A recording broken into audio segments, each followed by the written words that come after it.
set you on fire. ಒಲಿಂಪಿಕ್ಸ್ನಲ್ಲಿ ಭಾರತೀಯರ ಸಾಧನೆ ಮತ್ತೆ ಮುಂದುವರಿತಾ ಇದೆ. ಅದರಲ್ಲೂ ಕೂಡ ವಿಶೇಷವಾಗಿ ಮನು ಭಾಕರ್ 10 ಮೀಟರ್ ಮಿಶ್ರ ಏರ್ ಪಿಸ್ತೂಲ್ ವಿಭಾಗದಲ್ಲಿ ಕಂಚನ್ನು ಗೆದ್ದುಕೊಂಡಿದ್ದಾರೆ. ಇವರ ಜೊತೆಗೆ ಶೂಟ್ ಮಾಡಿದಂಥ ಮತ್ತೊಬ್ಬ ವ್ಯಕ್ತಿ ಸರಬ್ಜೋತ್ ಮತ್ತು Manu Bhaker 10 metre air pistol ಮಿಶ್ರ ವಿಭಾಗದಲ್ಲಿ ಕಂಚಿನ ಪದಕವನ್ನು ಗೆದ್ದುಕೊಂಡಿದ್ದಾರೆ. ಅವರು ಇದರೊಂದಿಗೆ 2 ಪದಕವನ್ನು ಒಂದೇ ಒಲಿಂಪಿಕ್ಸ್ನಲ್ಲಿ ಗೆದ್ದಿರುವ ಏಕೈಕ ಮಹಿಳೆಯಾಗಿ ಒಂದು ಕಡೆ ಮನು ಭಾಕರ್ ಹೊರಬಿದ್ದಿದ್ದಾರೆ. ಇವರೊಬ್ಬರೇ ಒಂದೇ ಒಂದು ಒಲಿಂಪಿಕ್ಸ್ನಲ್ಲಿ 2 ಮೆಡಲನ್ನು ಗೆದ್ದಿರ್ತಕ್ಕಂಥವರು. ಆ ಮಟ್ಟಿಗೆ ಮನು ಭಾಕರ್ ಈ ಒಂದು ದಾಖಲೆಯನ್ನು ನಿರ್ಮಿಸಿದ್ದಾರೆ. ಇಡೀ ಭಾರತವೇ ಪ್ರಶಂಸೆಯನ್ನು ವ್ಯಕ್ತಪಡಿಸ್ತಾ ಇದೆ ಮನು ಭಾಕರ್ ವಿಷಯದಲ್ಲಿ.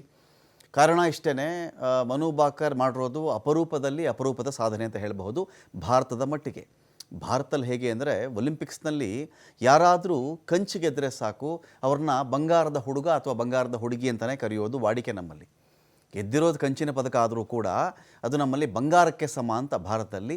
ಆ ಒಂದು ದೃಷ್ಟಿಯಿಂದ ಮನು ಭಾಕರ್ ಮತ್ತು ಸರಬ್ಜೋತ್ ಸಿಂಗ್ ಇಬ್ಬರು ಕೂಡ 10 ಮೀಟರ್ ಏರ್ ಪಿಸ್ತೂಲ್ ಮಿಶ್ರ ವಿಭಾಗದಲ್ಲಿ ಕಂಚಿನ ಪದಕವನ್ನು ಗೆದ್ದುಕೊಂಡಿದ್ದಾರೆ. ತುಂಬ ಟಫ್ ಗೇಮ್ ಇದು. ಒಂದು ಪಿಸ್ತೂಲ್ ಹಿಡ್ಕೊಂಡು ಪಿಸ್ತೂಲ್ನಲ್ಲಿ ನೀವು 10 ಮೀಟರ್ ದೂರದಲ್ಲಿ ಗುರಿ ಇಡೋದು ಕೇಳಕ್ಕೆ ಈಸಿ ಇರುತ್ತೆ. ಒಂದು ಪ್ರಚಂಡ ಏಕಾಗ್ರತೆ ಬೇಕಾಗುತ್ತೆ. ಈ ಒಂದು ಗೇಮ್ಗೆ ತುಂಬ ದೊಡ್ಡ ಏಕಾಗ್ರತೆ ಬೇಕಾಗುತ್ತೆ. ನಿಮ್ಮ ಕಣ್ಣು, ಮನಸ್ಸು, ದೇಹ, ಕೈ, ನೀವು ಟ್ರಿಗರ್ ಪ್ರೆಸ್ ಮಾಡ್ತಕ್ಕಂಥ ಬೆರಳು ಇಷ್ಟೂ ಕೂಡ ಮತ್ತು ಗುರಿ ಇಷ್ಟೂ ಕೂಡ ಅಟ್ ಎ ಟೈಮ್ ಏಕಕಾಲದಲ್ಲಿ ನಿಮ್ಮ ಜೊತೆಯಾಗಿ ನಿಂತ್ಕೊಂಡ್ರೆ ಮಾತ್ರ ಇದು ಸಾಧ್ಯ. ನಿನ್ನೆ ಪಾಪ ಬಬೂಟ ನೋಡ್ತಾ ಇದ್ವಿ ನಾವು. ಬಬೂಟ ಸೆಕೆಂಡ್ ಪ್ಲೇಸಲ್ಲೇ ಇದ್ದದ್ದು, ಕಡೆಯವರೆಗೂ ಸೆಕೆಂಡ್ ಪ್ಲೇಸಲ್ಲೇ ಇದ್ದದ್ದು. ಇನ್ನೇನು ಬೆಳ್ಳಿನೋ ಬಂಗಾರನೋ ಬಂತಪ್ಪ ಎನ್ನುವಷ್ಟರಲ್ಲೇ ಒಂದು 2-3 ಶಾಟ್ಸು ಬುಲ್ಸೈಯಿಂದ ಸ್ವಲ್ಪ ದೂರದಲ್ಲಿ ಬಿದ್ದುಬಿಡುತ್ತೆ. ಬುಲ್ಸೈ ಅಂದರೆ ಆ ಒಂದು ಟಾರ್ಗೆಟ್ನ ಸೆಂಟರ್ ಪಾಯಿಂಟ್ ಅದರಿಂದ ಸ್ವಲ್ಪ ದೂರ ಬಿದ್ದುಬಿಡುತ್ತೆ. ಬಿದ್ದಾಗ ಏಕಾಏಕಿ 4ನೇ ಸ್ಥಾನಕ್ಕೆ ಬಬೂಟ ಕುಸಿದುಬಿಡ್ತಾರೆ. ಇಲ್ಲಾಂದರೆ ಅಟ್ಲೀಸ್ಟು ನಮಗೆ ನಿನ್ನೆ ಒಂದು ಪದಕ ಅದರಲ್ಲಿ ಫಿಕ್ಸ್ ಆಗಲೇಬೇಕಾಗಿತ್ತು. ನಾವು ಆ ಚೀನಿ ಹುಡುಗನ ಒಂದು ಗುರಿ ಕೂಡ ಗಮನಿಸ್ತಾ ಇದ್ವಿ. ಒಂದು ಪ್ರಚಂಡ ಏಕಾಗ್ರತೆ, ಆ ಒಂದು ಏಕಾಗ್ರತೆಯಲ್ಲೇ ಶೂಟ್ ಮಾಡಿ ಆ ಚೀನಿ ಹುಡುಗ ನಿನ್ನೆ ಅಲ್ಲಿ ಗೋಲ್ಡ್ ಗೆದ್ದಿದ್ದು. ನಮ್ಮ ಹುಡುಗನಿಗೆ ಬೆಳ್ಳಿ ಬರಲೇಬೇಕಾಗಿತ್ತು ಅಟ್ಲೀಸ್ಟು, ಆದರೆ ಮಿಸ್ ಆಯಿತು. ಅದಕ್ಕೆ ಯಾಕೆ ಹೇಳ್ತಾ ಇದ್ದೀನಿ ಅಂತ ಹೇಳಿದ್ರೆ, ಈ ಪಿಸ್ತೂಲ್ ವಿಭಾಗ ಆಗಲಿ, ಏರ್ ರೈಫಲ್ ವಿಭಾಗ ಆಗಲಿ, ಅಥವಾ ಗುರಿ ಇಡ್ತಕ್ಕಂಥ ಶೂಟಿಂಗ್ ಯಾವುದೇ ಸ್ಪರ್ಧೆ ಆಗಲಿ ತುಂಬ ಏಕಾಗ್ರತೆ ಬೇಕಾಗುತ್ತೆ. ಹ್ಯಾಂಡ್ ಐ ಕೋಆರ್ಡಿನೇಷನ್ ಇರಬೇಕು, ಬಾಡಿ ಬ್ಯಾಲೆನ್ಸ್ ಇರಬೇಕು. ನೀವು ಗುರಿ ಕಡೆಗೆ ಗನ್ ಎತ್ತಿಕೊಂಡಾಗ ನಿಮ್ಮ ಕೈನಲ್ಲಿ ಒಂದೇ ಒಂದು ಮಿಲಿಮೀಟರ್ನಷ್ಟು ಅಲುಗಾಟ ಅಥವಾ ಕಂಪನ ಕೂಡ ಆಗಬಾರ್ದು. ಆ ಕಡೆ ಈ ಕಡೆ ಮಿಲಿಮೀಟರ್ ಕೂಡ ಆಗಬಾರ್ದು. ಮಿಲಿಮೀಟರ್ ಕಂಪನ ಆದರೂ ಕೂಡ ಅಲ್ಲಿ ತುಂಬ ದೊಡ್ಡ ಮಟ್ಟದಲ್ಲಿ ಚೇಂಜಸ್ ಆಗಿಬಿಡುತ್ತೆ. ಇನ್ನೊಂದು, ಈ ದೊಡ್ಡ ಒಂದು ರೈಫಲ್ ಹಿಡ್ಕೊಂಡು ನೀವು ಶೂಟ್ ಮಾಡೋದಕ್ಕೂ ಅವಾಗ ನಿಮಗೆ ಸಿಗ್ತಕ್ಕಂಥ ಬ್ಯಾಲೆನ್ಸ್ಗೂ ಒಂದು ಪಿಸ್ತೂಲ್ ಹಿಡ್ಕೊಂಡು ಶೂಟ್ ಮಾಡಬೇಕಾದಾಗಲೂ ನಿಮಗೆ ಅದು ಆ ವೈಬ್ರೇಟ್ ಆಗುವ ಅಥವಾ ಅದು ಹಿಂದಕ್ಕೆ ಆ ಬುಲೆಟು ಹಿಂದಕ್ಕೆ ಬಂದು ಈ ಥರ ಮುಂದಕ್ಕೆ ರೀಚ್ ಆಗುತ್ತಲ್ಲ, ಅದರ ನಡುವಿನ ವ್ಯತ್ಯಾಸ ಬಹಳ ಇರುತ್ತೆ.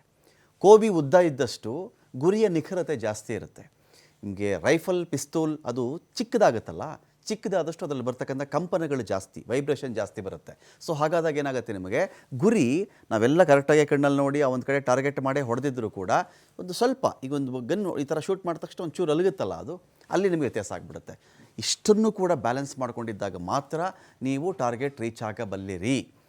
ಎಷ್ಟೋ ಬಾರಿ ವರ್ಲ್ಡ್ ಲೆವೆಲಲ್ಲಿ ಚಾಂಪಿಯನ್ ಆಗಿದ್ದರೂ ಕೂಡ ಒಲಿಂಪಿಕ್ಸಲ್ಲಿ ಬಂದಾಗ ಅದೇನೋ ಒಂದು ಪ್ರೆಷರ್ ಬಿಲ್ಡ್ ಆಗಿಬಿಡುತ್ತೆ. ಇನ್ನೊಂದು 2 ರೌಂಡ್ ಇದೆ, 1 ರೌಂಡ್ ಇದೆ, 3 ರೌಂಡ್ ಇದೆ ಅಂದಾಗ ಅಲ್ಲಿವರೆಗೂ ಚೆನ್ನಾಗೇ ಶೂಟ್ ಮಾಡ್ತಿರ್ತಕ್ಕಂಥ ಅನೇಕರು ಏಕಾಏಕಿಯಾಗಿ ಆ ಕಳೆದ ಲಾಸ್ಟ್ 3 ಸುತ್ತುಗಳಲ್ಲಿ ಅವರು ಗುರಿ ತಪ್ಪುವಂಥ ಚಾನ್ಸಸ್ ಕೂಡ ಇರುತ್ತೆ. ಒಂದು ಪ್ರೆಷರ್ಗೆ ಒಳಗಾಗಿಬಿಡ್ತಾರೆ. ಇಲ್ಲಿ ತುಂಬ ಏಕಾಗ್ರತೆ ಬೇಕಾಗತ್ತೆ, ಒತ್ತಡವನ್ನು ಸಹಿಸ್ಕೊಳ್ಬೇಕಾಗತ್ತೆ. ಅದೆಲ್ಲ ಸಹಿಸ್ಕೊಂಡು ಮಾತ್ರ ನಾನು ಅಚೀವ್ ಮಾಡ್ತೀನಿ ಅಂತ ಹೋದಾಗ ಮಾತ್ರ ಇಂಥ ಸಾಧನೆ ಸಾಧ್ಯ. ಮನು ಭಾಕರ್ ಬಗ್ಗೆ ಹೇಳಬೇಕು ಅಂತ ಹೇಳಿದ್ರೆ, ಅವರ ತಂದೆ ಕೂಡ ಒಬ್ಬ ಖ್ಯಾತ ಅಥ್ಲೀಟ್. ಅವರು ಮಗಳೇನೋ ಒಂದು ಸಾಧನೆ ಮಾಡಲಿ ಅಂತ ಏನೋ ಮಾಡ್ತಾರೆ. ಈವನ್ ಲಾಸ್ಟ್ ಒಲಿಂಪಿಕ್ನಲ್ಲಿ ಕೂಡ ಏರ್ ರೈಫಲ್ ವಿಭಾಗದಲ್ಲಿ ಮನು ಭಾಕರ್ ಒಂದು ರೈಫಲ್ಲೇ ಕೈ ಕೊಟ್ಬಿಡುತ್ತೆ ಅವ್ರಿಗೆ. ಅದು ವರ್ಕೇ ಆಗಲ್ಲ. ಕೆಲವು ನಿಮಿಷಗಳಲ್ಲಿ, ಸೆಕೆಂಡ್ಗಳಲ್ಲಿ ಎಷ್ಟೋ ಶಾಟ್ಸ್ ಕಂಪ್ಲೀಟ್ ಮಾಡಬೇಕಾಗಿರುತ್ತೆ. ರೈಫಲ್ ಕೈ ಕೊಟ್ಬಿಟ್ಟಿರುತ್ತೆ. ಈ ಹುಡುಗಿ ಅಲ್ಲಿಂದ ಬಂದವರೇ ಆ ರೈಫಲ್ ಒಂದು ಕಡೆಗೆ ಎತ್ತಿಟ್ಬಿಟ್ಟು ಅವರಮ್ಮ ಅದನ್ನು ತೊಗೊಂಡು ಹೋಗಿ ಭದ್ರವಾಗಿ ಇಟ್ಟಿರ್ತಾರೆ. ನನಗಿನ್ಯಾವುದೂ ಬೇಡ, ನಾನು ಏನೂ ಶೂಟಿಂಗೇ ಮಾಡಲ್ಲ ನಾನು, ಹಾಗೆ ಹೀಗೆ ಅಂತ ಸ್ವಲ್ಪ ಕೋಚ್ ಮೇಲೂ ಗಲಾಟೆ ಮಾಡಿಕೊಂಡು ಈ ಹುಡುಗಿ ಆಟನೇ ಬೇಡ ನನಗೆ ಅಂತ ಅಷ್ಟರ ಮಟ್ಟಿಗೆ ಒಂದು ಹತಾಶಳಾಗಿರ್ತಾಳೆ, ಬೇಜಾರಾಗಿರುತ್ತೆ ಮನು ಭಾಕರ್ಗೆ. ಆದರೆ ಶಾಲಾ ದಿನಗಳ ಗುರುಗಳೋ ಅಥವಾ ರೈಫಲ್ ಕೋಚೋ ಯಾರೋ ಒಬ್ಬರು ಕರೆ ಮಾಡ್ತಾರೆ. ಎಲ್ಲ ಮನಸ್ಸನ್ನು ಬಿಟ್ಟು, ಇಲ್ಲ ಮತ್ತೆ ನೀನು ತಯಾರಾಗಬೇಕು, ಮತ್ತೆ ನೀನು ಶೂಟಿಂಗ್ಗೆ ಬರಬೇಕು ಅಂತೆಲ್ಲ ಬಂದ ಮೇಲೆ ಇದೀಗ ಮನು ಭಾಕರ್ ಆ ಒಂದು ಶೂಟಿಂಗ್ಗೆ ಬಂದಿದ್ದಾರೆ. ಬಂದು 10 ಮೀಟರ್ ಏರ್ ಪಿಸ್ತೂಲ್ ಮಿಶ್ರ ವಿಭಾಗದಲ್ಲಿ ಭಾರತಕ್ಕೆ ಕಂಚಿನ ಪದಕವನ್ನು ಗೆದ್ದುಕೊಟ್ಟಿದ್ದಾರೆ. ಇವರು ಜೊತೆಯಲ್ಲಿ ಶೂಟ್ ಮಾಡಿದಂಥ ಮತ್ತೊಬ್ಬ ವ್ಯಕ್ತಿ ಸರ್ಬ್ಜೋತ್ ಸಿಂಗ್.